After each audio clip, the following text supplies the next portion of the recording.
അഭിവൃദ്ധിയിലേക്കുള്ള പാതയിലെ അതിമനോഹരമായ ചുവടുവയ്പ്പാണ്. പ്രതിസന്ധികൾ ഒട്ടേറെ ഉണ്ടായിട്ടും നിശ്ചയദാർഢ്യത്തോടെ നമ്മുടെ സർക്കാർ തുറമുഖം യാഥാർത്ഥ്യമാക്കിയപ്പോൾ കേരളത്തിന്റെ വികസന ചരിത്രത്തിലെ സവിശേഷമായ ഒരു അധ്യായമാണ് സ്വർണ്ണലിപികളിൽ എഴുതപ്പെട്ടത്.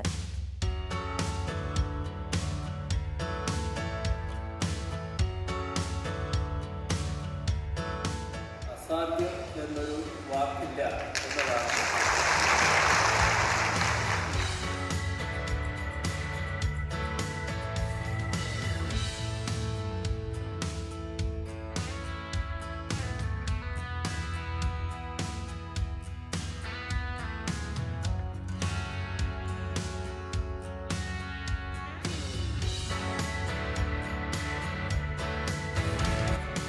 കേരളത്തിന്റെ വികസന ചരിത്രത്തിൽ ഉജ്ജ്വല അധ്യായം തുന്നിച്ചേർക്കുകയാണ് വിഴിഞ്ഞം തുറമുഖം.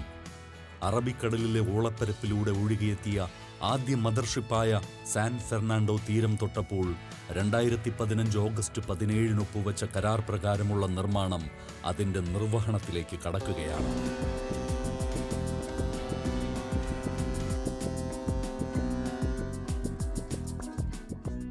അങ്ങനെ വിഴിഞ്ഞം തുറമുഖത്തിന്റെ ആദ്യഘട്ടം പൂർത്തിയാവുന്നു. ഈ നാടിന്റെ ചരിത്രം മാറ്റാൻ ശേഷിയുള്ള പ്രദേശമാണ് വിഴിഞ്ഞമെന്ന് പണ്ടേ പറഞ്ഞവർക്കുള്ള സമ്മാനം കൂടിയാണ് ഈ നിർവഹണഘട്ടം.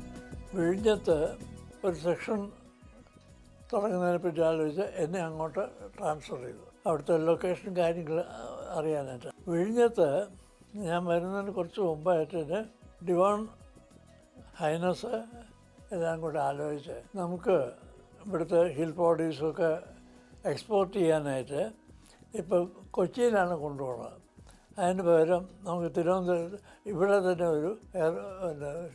ഒരു ഹാർബർ ഉണ്ടാക്കി സൗകര്യം ഉണ്ടാകുമെന്ന് ആലോചിച്ച് അതുകൊണ്ട് അത് അവർ എന്തോ ഹിസ്റ്റോറിക്കായിട്ടുള്ള ചില സംഗതികളൊക്കെ നോക്കിയിട്ടാണ് വിഴിഞ്ഞെന്ന് കണ്ടുപിടിച്ച് വിഴിഞ്ഞത് പണ്ടെങ്ങാണ്ട് പോർട്ടൊക്കെ ഉണ്ടായിരുന്നു എന്നൊക്കെ അറിഞ്ഞു.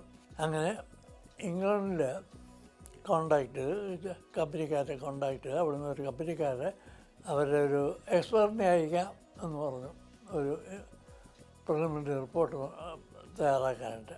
ആ എക്സ്പെർട്ടിനെ സഹായിക്കാനായിട്ട് ഞാനും ഒരു മെറൈൻ ഓവർസിയർ ഉണ്ടായിരുന്നു, രണ്ടുപേരും അതിനുവേണ്ടി പോയി.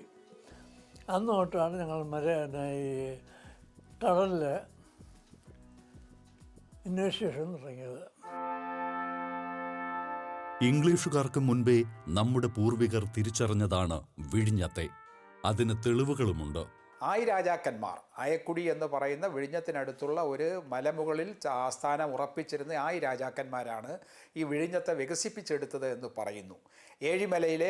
ഏഴിമല രാജാക്കന്മാരെ പോലെ തന്നെ പ്രാധാന്യമുള്ളതാണ് തെക്കൻ കേരളത്തിലെ വിഴിഞ്ഞം ആസ്ഥാനമാക്കിയുള്ള ആയി രാജാക്കന്മാരുടേതുണ്ട്. ദക്ഷിണേന്ത്യയിൽ ഭരിച്ചിരുന്ന പാണ്ഡ്യന്മാർ, അവർക്ക് പടിഞ്ഞാറൻ ദേശവുമായിട്ടുള്ള കച്ചവടത്തിന് ഏറ്റവും സൗകര്യപ്രദമായ തുറമുഖം വിഴിഞ്ഞമായിരുന്നതുകൊണ്ട് അവരും കുറേ കാലം ഇത് കൈയടക്കി വച്ചിരുന്നു. പാണ്ഡ്യന്മാർക്ക് ശേഷം ചോളന്മാർ ഈ ദക്ഷിണേന്ത്യയുടെ മൊത്തം അധികാരമുറപ്പിച്ചപ്പോൾ അവർക്കും പ്രധാനപ്പെട്ടത് വിഴിഞ്ഞം തുറമുഖം തന്നെയായിരുന്നു. അതുകൊണ്ട് ചരിത്രത്തിൻ്റെ ഒരു പുനഃസൃഷ്ടിയാണ് വിഴിഞ്ഞത്തെ ഇപ്പോഴത്തെ തുറമുഖം എന്ന് നമുക്ക് നിസ്സംശയം പറയാം. അതിനിടയിൽ ഒരു മീൻപിടുത്ത കേന്ദ്രം മാത്രമായി ചുരുങ്ങിയ വിഴിഞ്ഞത്തെയാണ് നമ്മളിപ്പോൾ രാജ്യത്തെ ആദ്യ സെമി ഓട്ടോമേറ്റഡ് കണ്ടെയ്നർ തുറമുഖമായി അന്താരാഷ്ട്ര തലത്തിലേക്ക് ഉയർത്തുന്നത്.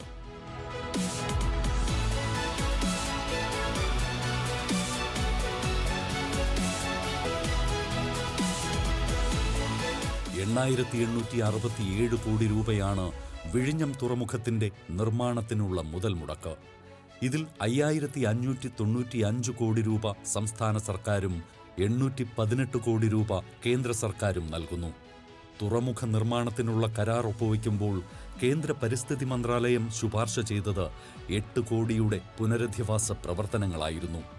എന്നാൽ സംസ്ഥാന സർക്കാർ മത്സ്യത്തൊഴിലാളികളുടെ പുനരധിവാസത്തിനായി മാത്രം വിഴിഞ്ഞത്ത് ഇതുവരെ 100 കോടി രൂപ ചെലവഴിച്ചു കഴിഞ്ഞു. പ്രദേശവാസികൾക്ക് 5000-ലധികം തൊഴിലവസരങ്ങൾ ഉറപ്പാക്കി.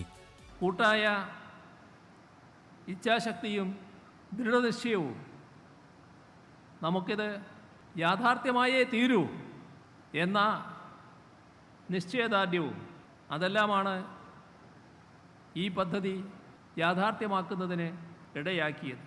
ഇവിടെ ഒരു സ്വപ്ന സാക്ഷാത്കാരത്തിൻ്റെ നിമിഷമാണ് ഈ നിമിഷം നമ്മെ സംബന്ധിച്ചിടത്തോളം. നമ്മുടെ രാജ്യത്തിനാകെ അഭിമാനിക്കാൻ കഴിയുന്ന നിമിഷം.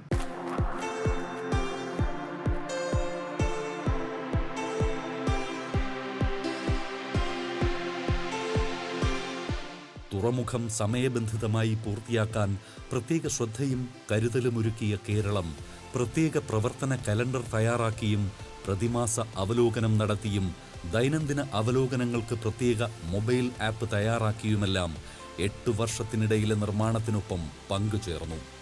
സംസ്ഥാനത്തിനകത്തും പുറത്തും നിന്ന് നിർമ്മാണ സാമഗ്രികളുടെ ലഭ്യതയും സമയകൃത്യതയും ഉറപ്പാക്കി. ഒടുവിൽ അദാനി ഗ്രൂപ്പ് സമയബന്ധിതമായി തന്നെ തുറമുഖത്തിന്റെ ആദ്യഘട്ട നിർമ്മാണം പൂർത്തിയാക്കി. തുടക്കത്തിൽ തന്നെ എല്ലാവർക്കും അറിയാവുന്നതുപോലെ ആദ്യം ഇതിനാവശ്യമായ റോ മെറ്റീരിയൽ ലഭിക്കാത്ത സാഹചര്യങ്ങൾ, കരിങ്കൽ കോറി ഉൾപ്പെടെ അത് ലഭ്യമാക്കാൻ തമിഴ്നാട്ടിൽ വരെ പോയി പല രൂപത്തിലുള്ള ഇടപെടൽ നടത്തിയതിന് ശേഷമാണ് ഏതാണ്ട് 80 ലക്ഷത്തോളം മെട്രിക് ടൺ കരിങ്കൽ കോറി ആവശ്യമായുള്ളത് ലഭ്യമാക്കാനുള്ള സാഹചര്യം സംജാതമാക്കി. പിന്നീട് എല്ലാവർക്കും അറിയാവുന്നതുപോലെ വലിയ രൂപത്തിലുള്ള ഓഖി ദുരന്തം വന്നു. അത് നമ്മുടെ നാടിനെ വല്ലാത്ത രൂപത്തിൽ വിഷമിപ്പിച്ച ഒരു പ്രതികൂല സാഹചര്യമായിരുന്നു. നമ്മുടെ ബ്രേക്ക് വാട്ടറിൻ്റെ നിർമ്മാണവുമായി മുന്നോട്ട് പോകാൻ പറ്റാത്തൊരു സ്ഥിതിവിശേഷം ആ ഘട്ടത്തിൽ വളർന്നു വന്നു. അതിനെയും ഗവൺമെൻറ് സമയത്തോടുകൂടി സമീപിച്ച് അതിജീവിച്ചു. പിന്നീട് വന്ന ചുഴലിക്കാറ്റ് വീണ്ടും പ്രശ്നങ്ങൾ സൃഷ്ടിച്ചു. ഇത്തരമൊരു ഘട്ടത്തിൽ തന്നെ നമ്മുടെ ലോകമെമ്പാടും രൗദ്രഭാവം പൂണ്ടുവന്ന കോവിഡ് എന്ന മഹാമാരി നമ്മുടെ പ്രവർത്തനങ്ങൾ മുന്നോട്ട് കൊണ്ടുപോകാൻ ഏറെ തടസ്സം സൃഷ്ടിച്ച മറ്റൊരു ഘടകമായി. മറ്റൊരു സന്ദർഭം, ഇതൊക്കെ നീങ്ങി മുന്നോട്ട് വന്നപ്പോഴാണ് പ്രക്ഷോഭ സമരങ്ങളുമായി വലിയൊരു ശക്തി മുന്നോട്ട് വന്നു. ഗവൺമെൻറ്റിൻ്റെ ഇച്ഛാശക്തി ഒന്ന് മാത്രമാണ്, ഒന്നും രണ്ടും പിണറായി സർക്കാരിൻ്റെ ഇച്ഛാശക്തി ഒന്ന് മാത്രമാണ് യഥാർത്ഥത്തിൽ ഈ വിഴിഞ്ഞം പദ്ധതി ഇന്ന് യാഥാർത്ഥ്യമാകുന്ന രൂപത്തിലേക്ക് എത്തിയത്.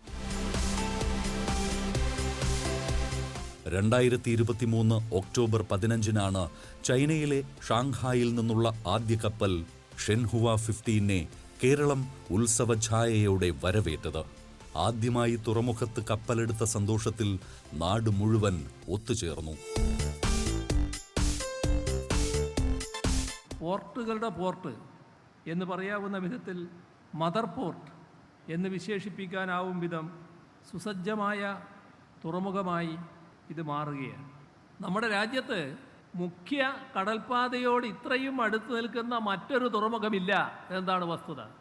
ആദ്യഘട്ടം പൂർത്തിയാകുന്നതോടെ പ്രതിവർഷം 10 ലക്ഷം 20 ഫുട്ട് ഇക്വലൻ്റ് യൂണിറ്റ് കണ്ടെയ്നർ കൈകാര്യം ചെയ്യാൻ കഴിയുന്ന തുറമുഖമായാണ് ഇത് മാറുന്നത്. വിഴിഞ്ഞത്തേക്ക് ആവശ്യമായ ക്രെയിനുകളായിരുന്നു ഷെൻഹുവ എത്തിച്ചതെങ്കിൽ ഇപ്പോൾ ചൈനയിലെ സിയാമൻ തുറമുഖത്ത് നിന്ന് പുറപ്പെട്ട സാൻ ഫെർണാണ്ടോ എന്ന പടുകൂറ്റൻ ചരക്ക് കപ്പൽ കണ്ടെയ്നറുകളുമായാണ് വിഴിഞ്ഞം തീരത്തടുത്തത്.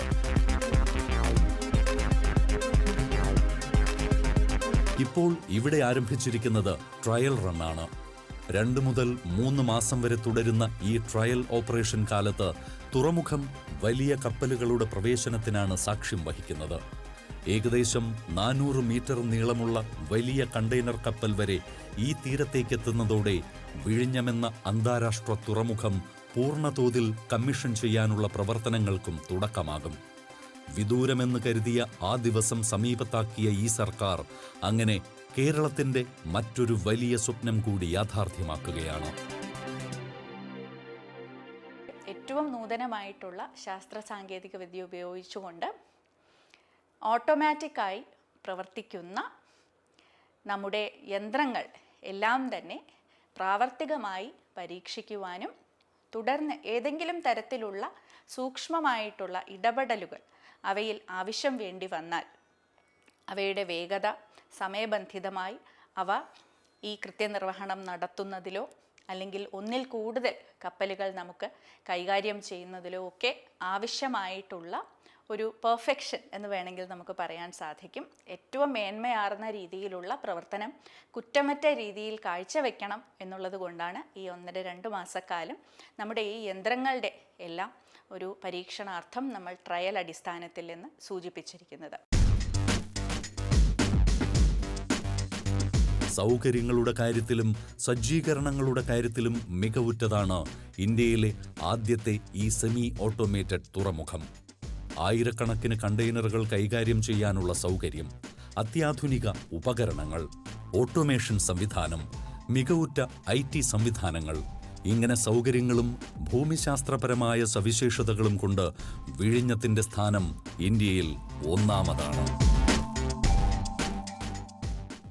ആദ്യമായിട്ടാണ് കണ്ടെയ്നർ യാർഡ് ക്രെയിനുകൾ മനുഷ്യ കൈകാര്യം ചെയ്യേണ്ട ഒരു കർമ്മങ്ങളുമില്ലാതെ 100% ഓട്ടോമാറ്റിക്കായിട്ട് കണ്ടെയ്നറുകളെ കൈകാര്യം ചെയ്യുക, അവയെ ഉയർത്തുക, അവയെ നീക്കി യാർഡിലെ നിശ്ചിത സ്ഥാനത്ത് കൊണ്ടുവയ്ക്കുക തുടങ്ങിയ നടപടികൾ യാർഡ് ക്രെയിനുകൾ 100% ഓട്ടോമാറ്റിക്കായിട്ട് കൈകാര്യം ചെയ്യുന്നു. നമ്മൾ ഷിപ്പ് ടു ഷോർ ക്രെയിൻസ്, ഈ ക്രെയിനുകളാണ് വരുന്ന വലിയ മദർ വെസലുകളിൽ നിന്നും കണ്ടെയ്നറുകളെ ഉയർത്തി കരയിൽ ബർത്തിൽ ആദ്യം കൊണ്ട് നിക്ഷേപിക്കുന്നത്. ഈ പ്രക്രിയ 100% ഓട്ടോമാറ്റിക്കായിട്ട് ചെയ്യുവാൻ നിലവിലുള്ള സാങ്കേതിക വിദ്യ അനുസരിച്ച് അസാധ്യമാണ്. കാരണം ഷിപ്പിൻ്റെ ഉള്ളിൽ കണ്ടെയ്നറുകൾ ഒന്നിനു മുകളിൽ ഒന്നായി പ്രതിഷ്ഠിച്ചിരിക്കുന്ന ഉയരവ്യത്യാസം കാണും. ചിലപ്പോൾ ഒരു റോയിൽ 10 എണ്ണം കാണും, അടുത്ത റോയിൽ 5 എണ്ണം കാണും. ഈ ഉയര വ്യത്യാസമൊക്കെ മനസ്സിലാക്കാൻ യന്ത്രസഹായം കൊണ്ട് മാത്രം അസാധ്യമായതുകൊണ്ട് അവിടെ മാത്രം ഷിപ്പ് ടു ഷോർ ക്രെയിനുകളിൽ മാത്രം കണ്ടെയ്നറുകൾ കൈകാര്യം ചെയ്യുന്ന ആ കൂറ്റൻ ക്രെയിനുകൾ, 100 മീറ്ററിലധികം ഉയരമുള്ള ആ കൂറ്റൻ ക്രെയിനുകൾ കൈകാര്യം ചെയ്യാനായിട്ട് ഓപ്പറേറ്റേഴ്സ് ഉണ്ട്. ഈ ഓപ്പറേറ്റേഴ്സും ആ കണ്ടെയ്നറുകളിൽ, ആ ക്രെയിനുകളിൽ ഇരിക്കണമെന്നില്ല. അവർക്ക് ഇത് നിയന്ത്രിക്കുന്ന കൺട്രോൾ റൂം, നമ്മൾ വിമാനത്താവളങ്ങളിൽ നമ്മൾ കാണുന്ന കൺട്രോൾ റൂം പോലെയുള്ള സജ്ജീകരണം ഈ തുറമുഖത്തിൽ ഒരുക്കിയിട്ടുണ്ട്. ഇന്ത്യയിൽ ഏറ്റവും ആഴമുള്ള ട്രാൻസ്ഷിപ്മെന്റ് തുറമുഖമാണ് വിഴിഞ്ഞം. ചരക്ക് ഗതാഗതം നടത്തുന്നവയിൽ 60% വലിയ മദർഷിപ്പുകളായതിനാൽ ബർത്തിലെത്താൻ മിക്ക ബഹുരാഷ്ട്ര കമ്പനികളും ആഴം കൂടിയ തുറമുഖങ്ങളെ ആശ്രയിക്കുന്നു എന്നതാണ് ഈ തുറമുഖത്തിന്റെ വലിയ സാധ്യത. 20-24 മീറ്റർ ആഴം, സ്വാഭാവിക ആഴം. നമ്മുടെ എല്ലാ തുറമുഖങ്ങളിലും ക്യാപിറ്റൽ ഡ്രഡ്ജിംഗ് ഉണ്ട്, മെയിൻ്റനൻസ് ഡ്രഡ്ജിംഗ് ഉണ്ട്. എന്ന് പറഞ്ഞാൽ ഒരു തുറമുഖം തുടങ്ങുമ്പോൾ ആവശ്യമായിട്ടുള്ള ആഴം ഒറ്റത്തവണ ചെയ്യുക, ഇതിനാണ് ക്യാപിറ്റൽ ഡ്രഡ്ജിംഗ് എന്ന് പറയുന്നത്. പിന്നെ വർഷാവർഷം ആ ആഴം നിലനിർത്താൻ വേണ്ടി മെയിൻ്റനൻസ് ഡ്രഡ്ജിംഗ് എന്ന് പറയും. ഇതിൽ ഇപ്പോൾ കൊച്ചിയുടെ കണക്കെടുത്താൽ കൊച്ചിയിൽ ഏകദേശം 100 കോടി രൂപയോളം വേണം ഒരു വർഷം ഡ്രഡ്ജിങ്ങിന് മാത്രം. എന്നാൽ പോലും അവർക്ക് ആവശ്യമുള്ള ആഴം കിട്ടുന്നില്ല എന്ന് പരാതിയുണ്ട്. വിഴിഞ്ഞത്ത് ഇത് രണ്ടും ആവശ്യമില്ല. ഭാഗ്യവശാൽ നമുക്ക് ഇതൊന്നുമില്ലാതെ 10, 20, 24 മീറ്റർ ആഴം പ്രകൃതി തന്നെ നമുക്ക് നൽകിയിട്ടുണ്ട്. രാജ്യാന്തര കപ്പൽശാലിൽ നിന്നും കേവലം 18 കിലോമീറ്റർ മാത്രം അകലെയാണ് വിഴിഞ്ഞം. 50 കിലോമീറ്റർ മാത്രം അകലെ കൊളംബോ തുറമുഖം. ഇന്ത്യയിലേക്കുള്ള കണ്ടെയ്നറുകളും ഇപ്പോൾ കൊളംബോയെ ആശ്രയിക്കുന്ന മറ്റ് രാജ്യങ്ങളിലേക്കുള്ള കണ്ടെയ്നറുകളും മാറ്റിക്കയറ്റുന്ന ഹബ്ബായി വിഴിഞ്ഞം മാറുമെന്ന കാര്യം ഉറപ്പാണ്. ഇതിനെ നമ്മൾ ഇംഗ്ലീഷിൽ ഡീപ്പ് ഡ്രാഫ്റ്റ് പോർട്ട് എന്നാണ് പറയുന്നത്. എന്ന് വെച്ചാൽ ഏറ്റവും വലിയ കപ്പലുകൾക്ക് അടുക്കാൻ പറ്റുന്ന തുറമുഖങ്ങൾ. അങ്ങനെ അടുക്കാൻ പറ്റുന്ന, അല്ലെങ്കിൽ വലിയ കപ്പലുകൾ അടുക്കാൻ പറ്റുന്ന ഒരു തുറമുഖം നിർമ്മിക്കാൻ വേണ്ടിയുള്ള ഒരു കോസ്റ്റൽ ജിയോമോർഫോളജി, അഥവാ പ്രകൃതി ഒരുക്കി വെച്ചിരിക്കുന്ന ഒരു തീരപ്രദേശം വിഴിഞ്ഞത്തുണ്ടായിരുന്നു എന്നുള്ളതാണ് ഇതിൻ്റെ ഏറ്റവും വലിയ പ്രത്യേകത. രണ്ടാമതെന്ന് പറയുന്നത് അന്താരാഷ്ട്ര സീ ലൈനുണ്ട്. എന്ന് വെച്ചാൽ ഈസ്റ്റ് വെസ്റ്റ് കൊറിഡോർ എന്നാണ് അറിയപ്പെടുന്നത്. നമ്മുടെ Europe, middle east, Africa connect ചെയ്യുന്നൊരു സീ റൂട്ട് നമ്മുടെ ഈ വിഴിഞ്ഞത്തു നിന്ന് ഏകദേശം 10 നോട്ടിക്കൽ മൈല് അപ്പുറത്തൂടെയാണ് കടന്നു പോകുന്നത്. അപ്പോൾ അവിടെ നിന്ന് ഇവിടെ എത്താൻ വേണ്ടി നമുക്ക് വളരെ എളുപ്പത്തിൽ എത്താൻ പറ്റും. അതിന് അധികം കോസ്റ്റ് ഉണ്ടാവില്ല. അപ്പോൾ ഇതിൽ എക്കണോമിക്കലി വളരെ വയബിളായിട്ടുള്ള ഒരു പോർട്ടായി ഇത് മാറും. ലോകത്താകെയുള്ള ചരക്ക് നീക്കത്തിന്റെ 90% കടൽ വഴിയാണെന്നാണ് കണക്കുകൾ വ്യക്തമാക്കുന്നത്. അതിൽ 70% ഇന്ത്യക്ക് സമീപത്ത് കൂടിയാണെന്നത് വിഴിഞ്ഞം തുറമുഖത്തിന്റെ സാധ്യതകൾ വർദ്ധിപ്പിക്കുന്നു. തന്ത്രപ്രധാനമായ വിഴിഞ്ഞത്ത് ചരക്ക് നീക്കം യാഥാർത്ഥ്യമാകുന്നതോടെ രാജ്യത്തിന് തന്നെ വലിയ സാമ്പത്തിക തൊഴിൽ സാധ്യതകളാണ് തുറന്നു കിട്ടുന്നത്. അതിലൂടെ നമ്മുടെ നാടിന്റെ സാമ്പത്തിക സ്ഥിതി തന്നെ മെച്ചപ്പെടുമെന്നാണ് വിദഗ്ധരുടെ പ്രതീക്ഷ. അല്ല, കേരള എക്കോണമി ഒരു മിറക്കിൾ സ്റ്റേറ്റാണ് എന്ന് പറയുന്നതിൻ്റെ ഏറ്റവും പ്രധാനപ്പെട്ട ഉദാഹരണങ്ങളിലൊന്നായി വിഴിഞ്ഞം തുറമുഖത്തെ നമുക്ക് കാണാവുന്നതാണ്. കാരണം ഈ ഒരു ബിഗ് പുഷ് ഇൻഫ്രാസ്ട്രക്ചറാണ് ഇവിടെ ഇപ്പോൾ നടക്കുന്നത്. ഇതിൻ്റെ ഭാഗമായിട്ട് ഉണ്ടാകാവുന്ന സമ്പദ് വ്യവസ്ഥയുടെ വളർച്ച, തൊഴിലിൻ്റെ വളർച്ച, അതുപോലെ തന്നെ മൂല്യവർദ്ധിത വസ്തുക്കളുടെ കയറ്റുമതി ഇറക്കുമതി സാധ്യതകൾ, ഇതൊക്കെയാണ് നമ്മൾ ഇതിലൂടെ പ്രതീക്ഷിക്കേണ്ടത്. അപ്പോൾ സ്വാഭാവികമായിട്ടും ഈ കേരള സമ്പദ് വ്യവസ്ഥ എന്ന് പറയുന്നത് ആഗോളതലത്തിൽ ഇൻ്റഗ്രേറ്റ് ചെയ്യുന്നതിന് ഇത് കൂടുതൽ സഹായകരമാകും.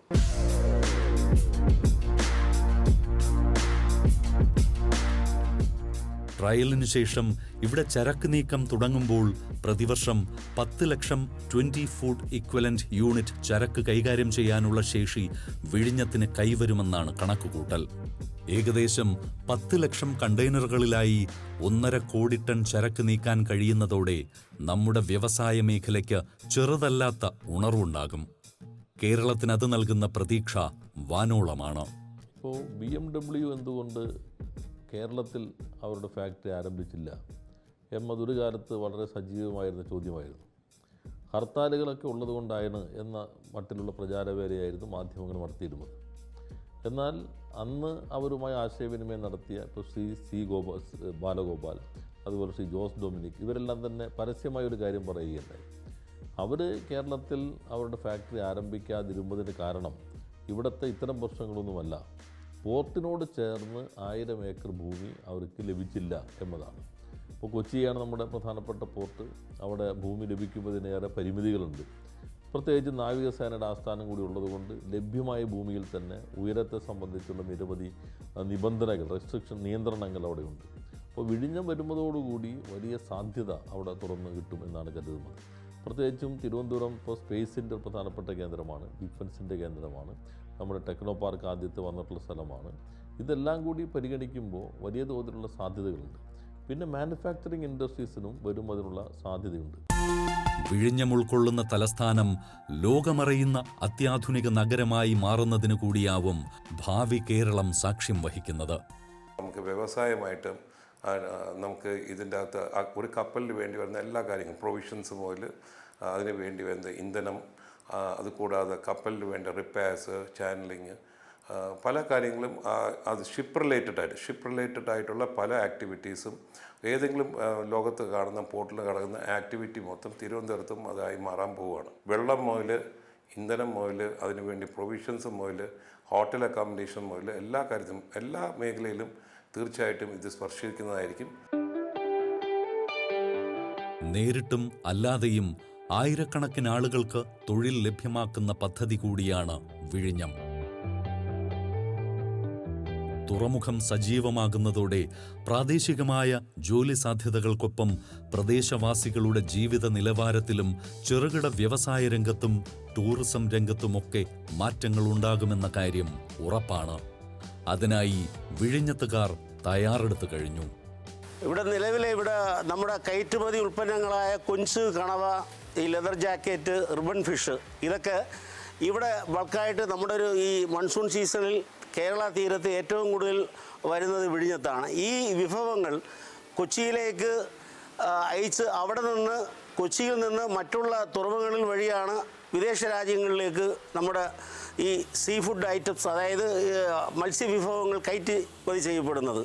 അവർക്ക് ഈ നിലവിലെ ഇന്നത്തെ സാഹചര്യത്തിൽ എല്ലാവർക്കും മറ്റുള്ള രാജ്യങ്ങളിൽ ഇറക്കി മറ്റു രാജ്യത്തേക്ക് കയറ്റി അയക്കുന്നത് കൊണ്ട് വളരെ അധികം ബുദ്ധിമുട്ടുകളും വിഷയങ്ങളും ഈ സാമ്പത്തിക കാലതാമസവുമാണ്. എന്നാൽ ഈ വിഴിഞ്ഞത്ത് ഈ മദർ പോർട്ട് വരുന്നതോടുകൂടി അവരുടെ ഉൽപ്പന്നങ്ങൾ ഈ കയറ്റുമതി സ്ഥാപനങ്ങൾ നേരിട്ട് തന്നെ അമേരിക്കയിലോ കാനഡയിലോ ഏതൊക്കെ രാജ്യങ്ങളിലാണോ നേരിട്ട് കയറ്റി അയക്കുന്ന ആ രാജ്യങ്ങളിൽ നേരിട്ടെത്തുകയും അവരുടെ സാമ്പത്തിക വിക്രയങ്ങൾ വളരെ വേഗതയിൽ നടക്കാൻ സാധ്യത ഉണ്ടാകുകയും ചെയ്യുന്നതാണ്. ഞാനൊരു ചെറിയൊരു തട്ടുകട നടത്തി ഫുഡ് സർവീസ് ചെയ്യുന്നുണ്ട്. പോർട്ടിലത്തേക്ക് ജോലിക്ക് വരുന്ന ആൾക്കാർ വന്ന് കളക്ട് ചെയ്യുന്നുണ്ട്. രാവിലെ ഉച്ചയ്ക്കും ഫുഡ് കൊടുക്കാൻ കഴിയുന്നുണ്ട്. നാട്ടിൽ ചെറിയ സർവീസൊക്കെ ചെയ്യാൻ പറ്റുന്നുണ്ട്. ആൾക്കാർ ഈ വികസനം ഉണ്ടാകുന്നതുകൊണ്ട് നമുക്ക് തൊഴിൽ നടത്തി മുമ്പോട്ട് പോകാൻ കഴിയുന്നുണ്ട്. ഒരുപാട് പേർക്ക് തൊഴിൽ കിട്ടുന്ന ഒരു സാഹചര്യം ഇവിടെ സൃഷ്ടിക്കപ്പെട്ടിട്ടുണ്ട്.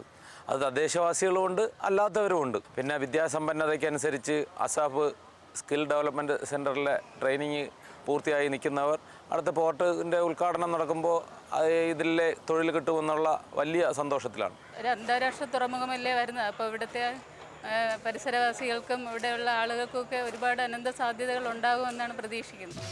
വിഴിഞ്ഞത്തെ തുറമുഖത്തിനൊപ്പം ഒട്ടേറെ അനുബന്ധ വികസന പദ്ധതികൾക്കും സർക്കാർ തുടക്കമിട്ട് കഴിഞ്ഞു.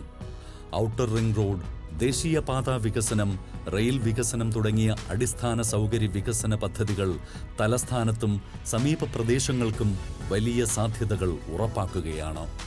ഏകദേശം 60,000 കോടി രൂപ ചെലവഴിച്ചാണ് അനുബന്ധ പദ്ധതികൾ സംസ്ഥാനം നടപ്പിലാക്കുന്നത്. വിപുലമാക്കുന്ന റോഡുകളുടെ ഇരുവശത്തുമായി വ്യവസായ പാർക്കുകൾ, ടൗൺഷിപ്പുകൾ, വൈജ്ഞാനിക നഗരങ്ങൾ, ലോജിസ്റ്റിക് പാർക്കുകൾ എന്നിവ യാഥാർത്ഥ്യമാക്കാനാണ് സർക്കാർ ലക്ഷ്യമിടുന്നത്. ഈ റിംഗ് റോഡ് എന്ന് പറഞ്ഞൊരു കൺസെപ്റ്റ് വെച്ചിട്ടുണ്ട്. ആ റിംഗ് റോഡ് എത്രയും പെട്ടെന്ന് ആരംഭിക്കുകയും അതിൻ്റെ ഇരുവശങ്ങളിൽ 2.5 കിലോമീറ്റർ തെക്കും പടിഞ്ഞാറുമായിട്ട് 5 കിലോമീറ്ററോളം വരുന്ന പ്രദേശം സ്പെഷ്യൽ ഇക്കണോമിക് സോണായിട്ട് ഗവൺമെൻറ് അനൗൺസ് ചെയ്താൽ 100 കണക്കിന് നിക്ഷേപകർ ഇപ്പോൾ വരാൻ തയ്യാറാണ്. തുറമുഖത്തിനോടനുബന്ധിച്ച് എത്തുമെന്ന് കരുതുന്ന ലോജിസ്റ്റിക് കമ്പനികൾ ഉൾപ്പെടെയുള്ള സ്ഥാപനങ്ങൾ യുവജനങ്ങളുടെ തൊഴിൽ പ്രതീക്ഷകൾ വർദ്ധിപ്പിക്കുന്നു. അഭ്യസ്ത വിദ്യർക്കൊപ്പം വെയർഹൌസ്, ട്രാൻസ്പോർട്ട്, കാർഗോ ക്ലിയറിംഗ് തുടങ്ങിയ മേഖലകളിലുള്ള വിദഗ്ധ തൊഴിലാളികൾക്കും തൊഴിൽ നൈപുണ്യമുള്ളവർക്കും വലിയ സാധ്യതകളാണ് വിഴിഞ്ഞം തുറന്നിടുന്നത്. ദാരിദ്ര്യത്തിൽ കിടന്ന ഒരുപാട് കുടുംബങ്ങൾ ഈ പദ്ധതി വന്നതുകൊണ്ട് അവരുടെ മക്കൾക്ക് ജോലി കിട്ടുകയും അങ്ങനെ ഒരുപാട് പേര് രക്ഷപ്പെട്ടതായിട്ട് നമ്മുടെ പ്രദേശത്തുണ്ട്. വിഴിഞ്ഞം പോർട്ട് വന്നതോടുകൂടി ഇവിടെ കുറച്ച് നല്ല വികസനങ്ങളുണ്ടായി. അപ്പം ഞാൻ അതിൻ്റെ പരിസരത്തായതുകൊണ്ട് എനിക്ക് അവിടെ ജോലി ലഭിക്കുകയുണ്ടായി. അതോടൊപ്പം തന്നെ ഒത്തിരി ചെറുപ്പക്കാർക്ക് ജോലി ലഭിക്കുകയുണ്ടായി. ഈ തുറമുഖം ഈ രാജ്യത്തിനും നമ്മുടെ സംസ്ഥാനത്തിനും വളരെയധികം ഗുണം ചെയ്യുമല്ല, യാതൊരു സംശയമില്ല. ഇനി ഇന്ത്യയുടെ അന്താരാഷ്ട്ര വ്യാപാരത്തിന്റെ കവാടമാണ് വിഴിഞ്ഞം. യൂറോപ്പ്, പേർഷ്യൻ, ഗൾഫ്, തെക്ക് കിഴക്കൻ ഏഷ്യ, ചൈന അടക്കമുള്ള കിഴക്കനേഷ്യൻ രാജ്യങ്ങൾ എന്നിവയെ ബന്ധിപ്പിക്കുന്ന കപ്പൽ പാതയാണ് വിഴിഞ്ഞത്തിലൂടെ നാം തുറന്നിടുന്നത്. അന്താരാഷ്ട്ര തുറമുഖ വ്യവസായ രംഗത്ത് ഇന്ത്യയുടെ പ്രാധാന്യവും കേരളത്തിന്റെ യശസ്സും ഉയർത്തുന്ന ഈ തുറമുഖം നമ്മുടെ സമ്പദ്ഘടനയിലും വികസനത്തിലും വൈകാതെ നിർണായക സ്ഥാനം തന്നെയാകും കൈവരിക്കുക. അതുകൊണ്ട് തന്നെ വിഴിഞ്ഞം യാഥാർത്ഥ്യമാക്കിയ സർക്കാർ എന്ന നിലയിലും 2ാം പിണറായി വിജയൻ സർക്കാർ ജനകീയ പ്രതീക്ഷകളുടെ പുതിയ വാതിലുകൾ തുറക്കുകയാണ്.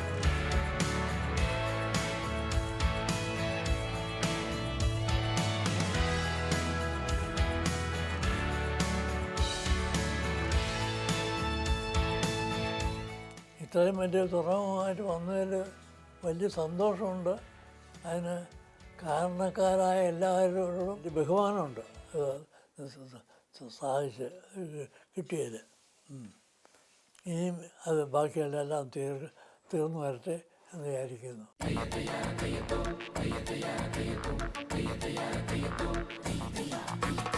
ഉടനിവർത്തി നമ്മൾ മണിതുയർത്തി മണ്ണിൽ തനിമയുടെ പുതിയൊരിടം കേരനിരതൻ